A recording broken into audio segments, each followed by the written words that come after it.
Picture this. A woman strides into a secondary school for her first day teaching, carrying nothing but a woven basket and a quiet confidence. The students size her up immediately, especially the group of boys who've terrorized every teacher before her. They see an easy target, someone they can break within weeks. What they don't see is the jujitsu mastery she earned through years of grit, sweat, and determination. What they don't know is that she's faced down opponents far more dangerous than teenage bullies.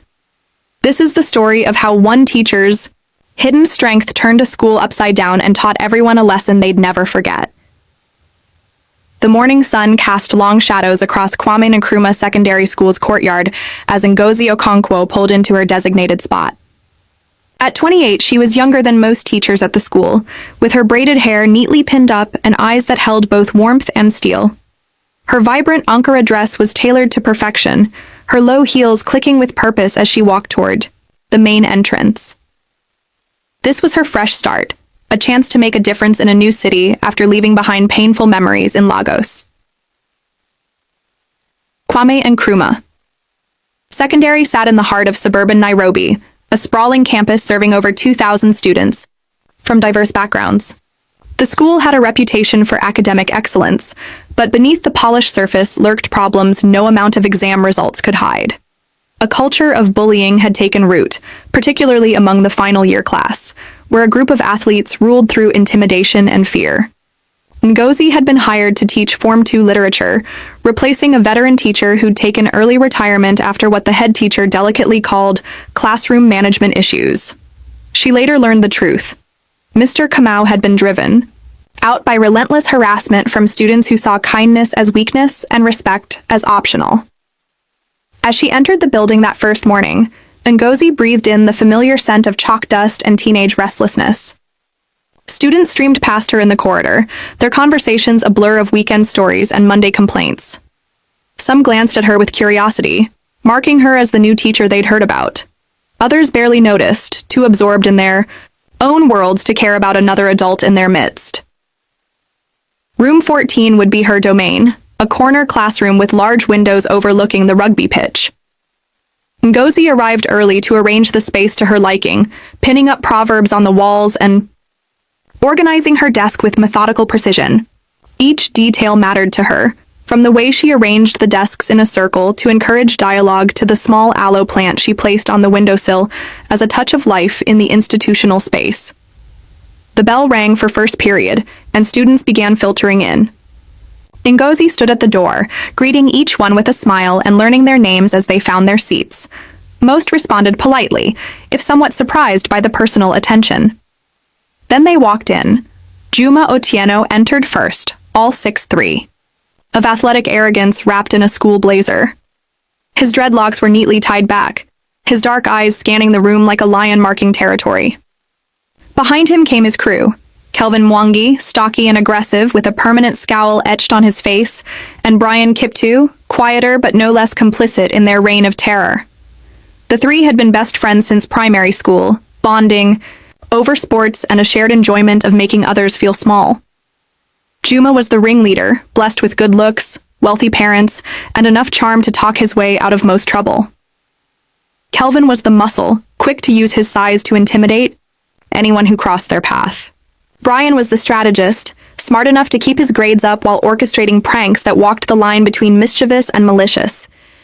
They took their seats in the back row without acknowledging Ngozi's greeting, already whispering and laughing about something on Juma's phone. She noted their behavior but didn't react, choosing instead to begin her introduction to the class.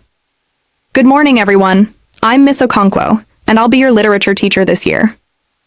Before we dive into the syllabus, I want you to know that this classroom is a safe space for all of us to learn, grow, and express ourselves through stories and writing. Juma snorted, loud enough for everyone to hear. Safe space? What is this, nursery school? A few students giggled nervously, while others shifted uncomfortably in their seats. Ngozi's expression remained calm, though she mentally filed away this first test of her authority. I understand that term might seem overused, Juma, she said, reading his name from her seating chart. What I mean is that everyone here should feel comfortable sharing their thoughts without fear of judgment or ridicule. That includes you. Kelvin leaned over to Juma and stage whispered, She already knows your name, bro. Teacher's pet material, right there. More laughter rippled through the room. Ngozi continued with her introduction, outlining her expectations for the year and her passion for literature. She spoke about how stories could transport us to different worlds, help us understand different perspectives, and even change our lives. Most of the class seemed engaged, but the three boys in the back made a show of their disinterest, Juma even slipping on earphones until Ngozi quietly asked him to remove them.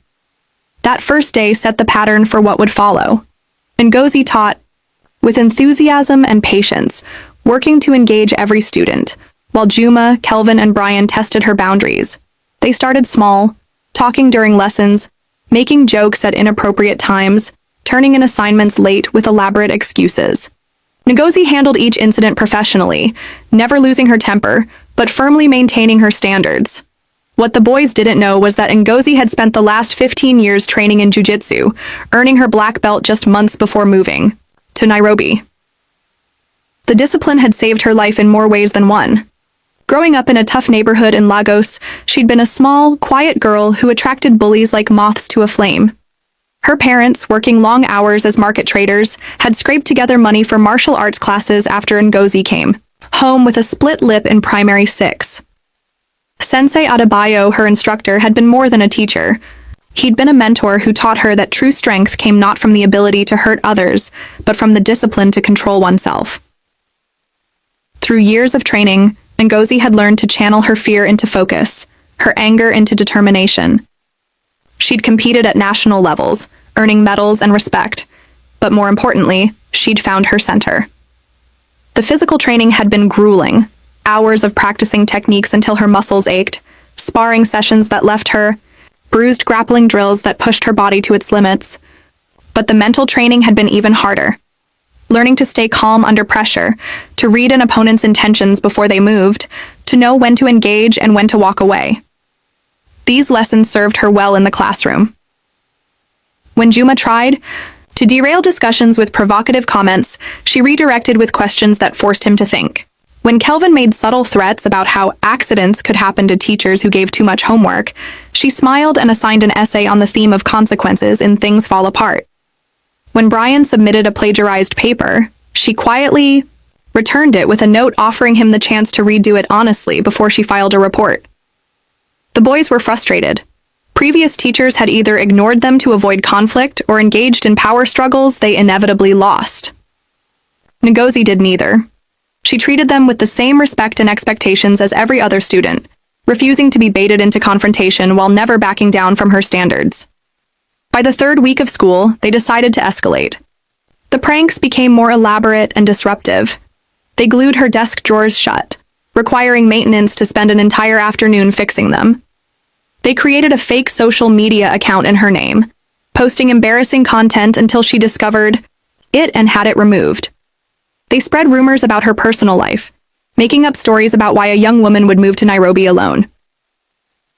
Ngozi documented everything, building a file of incidents while maintaining her composure in the classroom. She knew from experience that bullies fed on reaction, and she refused to give them the satisfaction. Instead, she focused on the students who wanted to learn, and there were many. There was Aisha, a shy Form 2 student who blossomed when Ngozi encouraged her storytelling. There was Daniel, a struggling reader who stayed after class for extra help and slowly began to improve. There was Wamboy, a recent migrant from a rural area, who found comfort in stories about characters navigating new worlds. These students made the challenges worthwhile, reminding Ngozi why she'd chosen this profession. The turning point came on a Thursday afternoon in October. Ngozi had kept her jiu-jitsu background private, seeing no reason to advertise it. But that day, Juma crossed a line that would change everything. The class was discussing the river between, exploring themes of unity and moral courage. Ngozi had just asked a thought-provoking question about standing up for what's right when it's dangerous to do so when Juma interrupted. "This is stupid," he announced, slamming his book shut. "Nobody cares about some old book. Why don't you teach us something useful?" "Literature helps us understand the human experience," Ngozi replied calmly. "The themes in this novel are just as relevant today as they were when it was written. Can anyone give an example of how division and injustice still exist in our society? Aisha raised her hand tentatively, but Juma spoke over her. Here's an example of injustice. Having to sit in this boring class with a teacher who probably couldn't get a real job. The room went silent. Several students looked shocked, while others watched to see how Ngozi would respond. Kelvin smirked, and Brian had the decency to look uncomfortable. Ngozi took a breath, centering herself as Sensei Adebayo had taught her. Juma, that comment is inappropriate and disrespectful. Please stay after class so we can discuss it. Or what? Juma stood up, his height advantage meant to intimidate. You'll give me detention? Call my parents? They'll just donate more money to the school and nothing will happen. That's how the real world works, not this fairy tale stuff you're teaching. He moved toward the front of the room, Kelvin following with a grin. Other students shrank back in their seats, trained by years of witnessing the trio's behavior, to stay out of their way. Sit down, Juma, Ngozi said firmly, not moving from her position by the board. Make me, he challenged, now standing directly in front of her. The height difference was significant, Juma towering over Ngozi's 5'4" frame. What are you going to do? You think you're tough because you're a teacher? You're nothing, just another loser who couldn't make it in the real world. So you hide in a classroom pretending to have power. Kelvin laughed, moving to flank Ngozi's other side. Yeah, Miss Okonkwo, show us what you got. The air in the room was electric with tension. Some students had their phones out, ready to record whatever happened next. Ngozi knew this was the moment that would define her relationship with not just these boys, but the entire school.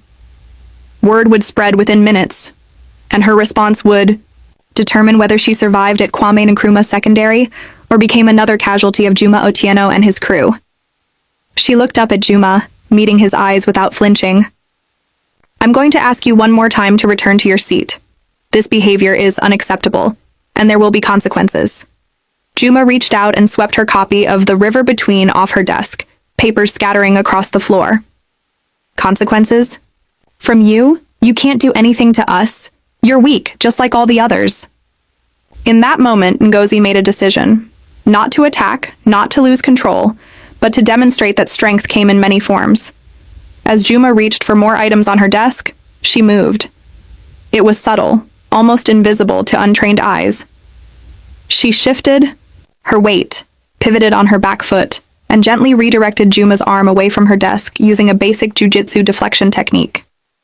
To observers, it looked like Juma had simply changed his mind mid-reach, but he felt the controlled power in her movement, the way she'd turned his own momentum against him without apparent effort. His eyes widened in surprise, and for the first time since walking into her classroom, uncertainty flickered across his face. Ngozi stepped back, hands at her sides, posture relaxed, but ready. Return to your seat now, she said quietly. All of you. Something in her voice, in the way she stood, in that simple deflection, communicated more than words could. This was not a woman who could be intimidated. This was not a teacher who would run away. This was someone who had faced down real threats and emerged stronger. Juma hesitated, his bravado wavering. Kelvin, less perceptive, stepped forward aggressively. Did you just touch him? That's assault. You can't put your hands on students. Ngozi's lips curved in the slightest smile. I used a defensive technique to prevent destruction of school property, Kelvin. The cameras will show exactly what happened. She gestured to the security camera in the corner that the boys had apparently forgotten about in their attempt at intimidation. The same cameras they'd avoided when pulling their pranks, but which had captured this entire confrontation. Brian, always the smartest of the three, grabbed Juma's arm. Come on, man, let's go. But Juma's pride wouldn't let him back down so easily. This isn't over, he said, trying to salvage some dignity from the situation. You think you're special because you know some self-defense moves? We'll see about that. They returned to their seats, but the dynamic had shifted. The other students looked at Ngozi with new respect and curiosity. Aisha was practically glowing with admiration. Daniel sat up straighter, engaged in a way he hadn't been before. Even Wambui, who usually kept her head down to avoid notice, was watching with interest. Ngozi picked up the scattered papers calmly, then continued the lesson as if nothing had happened. But everyone in the room knew something fundamental had changed. The new literature teacher was not what she seemed, and Juma Otieno had just discovered that his reign of terror might have met its match.